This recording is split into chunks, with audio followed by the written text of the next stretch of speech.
好来，继续来讲这个新冠病毒。到早起为止，全世界感染的人数已经超过3000万人，死亡的人数嘛，特别来到95万人。尤其是欧洲的疫情进入到第2波，顶礼拜这个确诊的病例数已经超过3月份疫情上严重的时阵了。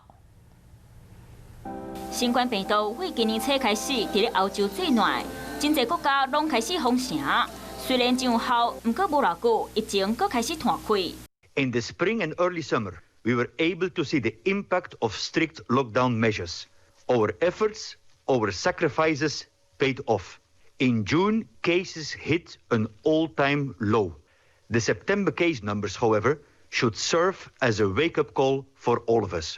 疫情渐渐变好，每一个国家都解除封锁，结果这个月疫情佫开始变严重啊！ 顶礼拜确诊的病例比3月份更加惨，世界卫生组织的官员就真烦恼，建议捌接触过新冠病毒的人，至少要做14天的隔离。呼吁各国政府唔通放放放。即马法国政府已经把隔离的时间减到7天，英国和爱尔兰是减90天。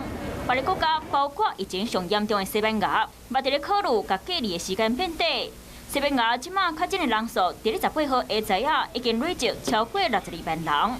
法国排第2，有超过45万人。英国是排第3名，累积确诊的人数有39万人。